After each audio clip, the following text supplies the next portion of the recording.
بسم الله الرحمن الرحيم. أعزائي المشاهدين، أهلا بحضراتكم في حلقة جديدة ومهمة جدا جدا، وتخص قطاع كبير جدا من المرضى اللي هم مرضى السكر ومرضى الأوعية الدموية ومرضى القلب ومرضى الاكتئاب. الثلاث أمراض دول مرتبطين ببعض بارتباط كبير جدا.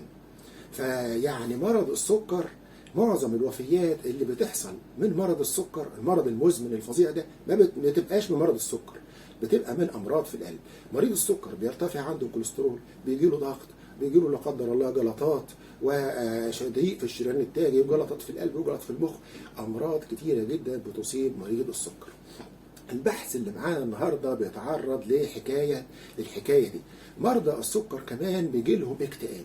معظم مرضى السكر، مش كلهم طبعا، معظم مرضى السكر بيعانوا من اكتئاب شديد جدا، ولقوا ان مرض السكر بيسبب عند الناس دي اكتئاب. يعني الاكتئاب اللي جاي لهم ده بسبب مرض السكر. تعالوا بينا عشان نشوف الحكاية ديت، وايه علاقة الامراض الثلاثة ديت، وايه علاقة الوفاة بسبب مرض السكر بالاكتئاب، بامراض القلب، بالكلام ده. تعالوا بينا نشوف واحد من العلماء الكبار، والمرة دي مش هيكون من دولة غربية امريكية ولا بلجيكا ولا الدنمارك زي معظم الابحاث اللي بنجيبها. المرة دي احنا هنروح ناحية الشرق، هنروح لبلد مهم جدا اسمه تايوان. تقدم في العصر الحديث جدا، منتجاته غزت اسواق العالم كله، وجامعاته بقت من اكبر الجامعات في العالم، لدرجه ان الاساتذه في امريكا وفي انجلترا وبيسيبوا جامعاتهم دي ويروحوا يشتغلوا هناك بمرتبات عاليه جدا. والبحث العلمي في البلد دي تقدم زي كل حاجه عندها تقدمت. تحديدا هنروح مدينه جميله جدا في تايوان اسمها تاي شونج، في جامعة اسمها جامعة الصين الطبية. هي طبعا تايوان دي كانت أصلا صينية، وبعدين انفصلت عنها، فجامعة اسمها جامعة الصين الطبية في تايوان. جامعة متخصصة في الطب، جامعة كل كلياتها كلها خاصة بالطب والصيدلة وخلافه. هنروح كلية الطب الوقائي، وهنقابل هناك واحد من الأساتذة الكبار اسمه صعب طبعا كأسماء الصينيين كلهم، شي هينج وانج أو شينج وانج. شينج وانج ده أستاذ كبير في جامعة الصين الطبية، حب يشوف علاقة مرض السكر بالاكتئاب وتأثير الاتنين دول على أمراض القلب ومعظم الأمراض اللي بيموت منها مرضى السكر. لأن لفت انتباهه زي ما قلنا إن السكر بيجيب اكتئاب، وإن كمان الاكتئاب بيجيب سكر. جماعة المكتئبين بيبقوا دايما قاعدين، وبعضهم بيتأثر موضوع الأكل بتاعه، بعضهم بياكل كتير، بعضهم ما بياكلش كتير. المهم إنه الاكتئاب بيجيب سكر في حالات كتيرة جدا، والسكر برضه في حالات كتيرة جدا بيجيب اكتئاب. والسكر معروف إنه بيسبب أمراض القلب وارتفاع الكوليسترول والأمراض اللي قلناها دي كلها. الموضوع ده لفت انتباه الراجل ده ومجموعته البحثية، وحب يشوف هل لما نعالج الاكتئاب، احنا هنسيب السكر، هنسيبه لدكتور الباطنة يعالج السكر. انت مريض السكر، خلاص خد علاجاتك، خد ادويتك، مالناش علاقة في البحث ده بالموضوع. احنا هنشوف الاكتئاب اللي عندك، هتتشخص ان عندك اكتئاب الى جانب مرض السكر، وهنبدأ بقى نشوف لو مشيت على علاج الاكتئاب هيحصل ايه في امراض القلب. هل نسبتها هتقل؟ هل الأوعية الدموية دي هتبقى أحسن، ولا نسيبك من غير علاج الاكتئاب؟ طبعا المفروض احنا أصلا نعالج الاكتئاب عند الناس. فالراجل ده عمل إيه؟ راح لهيئة التأمين الصحي في تايوان. تايوان من البلاد اللي بتأمن صحيا على كل الناس، والتأمين الصحي المجاني ده شامل لكل المرضى. فبيروح يكشف، بيطلع عنده سكر، بيطلع عنده كمان اكتئاب، بيدوه علاج للسكر، بيدوه علاج للاكتئاب، ويتابعوه ويمشوا عليه. فراح جاب 36,267 حالة عندها سكر واكتئاب، وشاف ملفاتهم وجاء بقى يتابعهم. والناس دي واخدة دواء للاكتئاب، راح مصنفهم إلى كذا صنف. صنف واخد دواء الاكتئاب وما بيمشيش عليه، سايب الدواء، الدكاترة كاتبين له علاج للاكتئاب وهو مكتفي بقى بعلاج السكر وسايب موضوع الاكتئاب. قال لك ده حاجة مش مهمة وما بيمشيش على دواء الاكتئاب. صنف تاني ماشي بسيط، كل ما يفتكر ياخد دواء الاكتئاب، مش منتظم خالص. وصنف من ال 36,000 دول ماشي بانتظام على دواء الاكتئاب وبيتعالج منه تمام. واحنا في اخر الحلقه دي هنقول ايه هي ادويه الاكتئاب اللي بيمشوا عليها واللي بتجيب نتيجه مع الناس دي. فقسمهم للاصناف دي: صنف سيء ما بيمشيش على العلاج، تقريبا ما بياخدش العلاج، صنف بياخده كل ما يفتكر مش منتظم، صنف ماشي منتظم تمام تمام. وتابعهم بقى، ملفاتهم موجوده في التامين الصحي بقى، اللي عنده سكر من 10 سنين واللي عنده سكر من 15 سنه و20 سنه، وايه الامراض اللي نتجت عندهم تاني. فبقى تابع ان مثلا مريض السكر بعد سنتين ثلاثه 10 المريض ده جاله امراض في القلب، جاله امراض في الاوعيه الدمويه، الكوليسترول عنده ارتفع، جاله ضيق في الشرايين، الضغط ارتفع، فيسجل ده مريض جاله عنده سكر وعنده اكتئاب وجاته الحاجات دي، وبياخد دواء الاكتئاب وماشي عليه، بياخد دواء اكتئاب مش ماشي عليه. فعمل العلاقه دي بين الناس دي وقسم الناس الى الاصناف دي: ناس عندها سكر وعندها اكتئاب وما بتمشيش على الدواء، ناس عندها سكر وعندها اكتئاب بتمشي كده على الماشي ما بتمشي مش منتظمه، وناس عندها سكر وعندها اكتئاب ومنتظمه. وشاف امراض القلب في الثلاث حالات دول.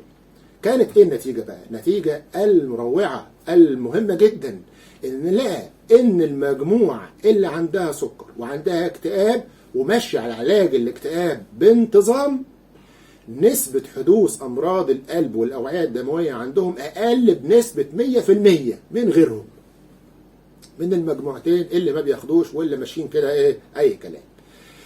ونسبة امراض جميع امراض اللي هي الاوعية الدموية بتاعتهم، جلطات، كوليسترول، ارتفاع في الضغط، مش عارف ايه، كل امراض القلب والاوعية الدموية اللي اصلا هي معظم سبب الوفاة بتاع الناس ومعظم سبب الوفاة في امراض السكر، بتقل بنسبة 100% لما يمشوا على علاج الاكتئاب.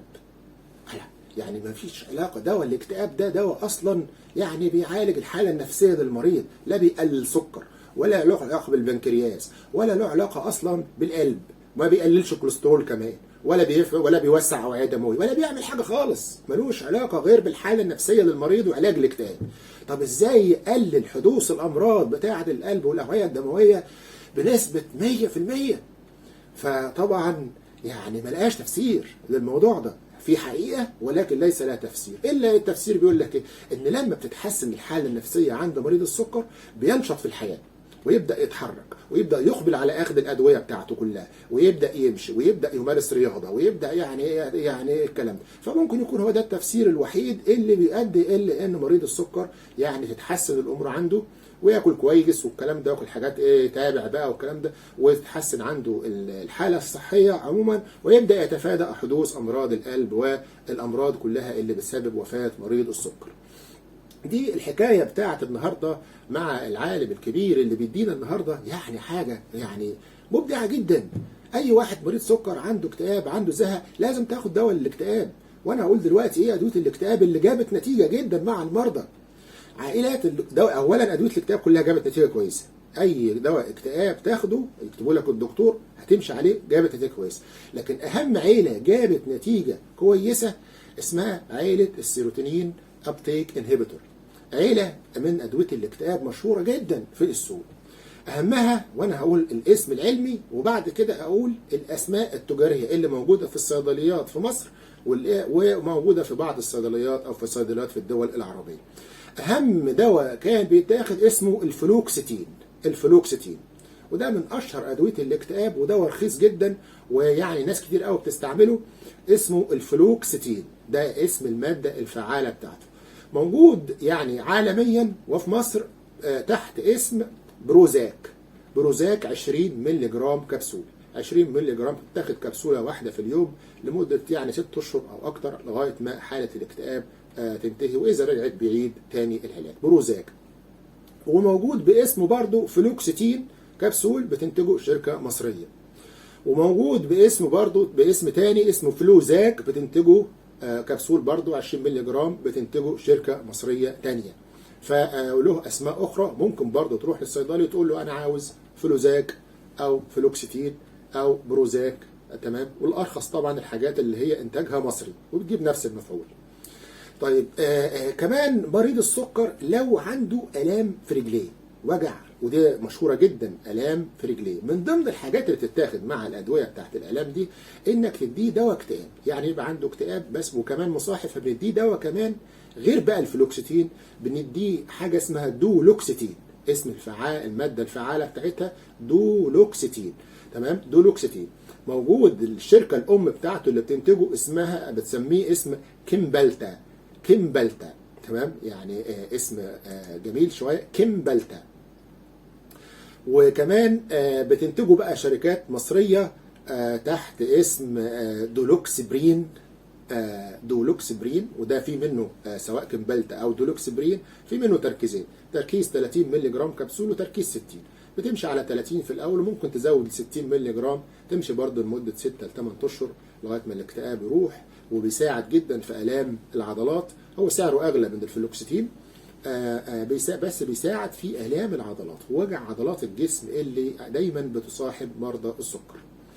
دول اهم 2 دواء للاكتئاب ممكن تاخدهم كعلاج للاكتئاب، وفي نفس الوقت يساعدوا في مرض السكر ويقللوا خطر حدوث الامراض بتاع القلب والاوعيه الدمويه.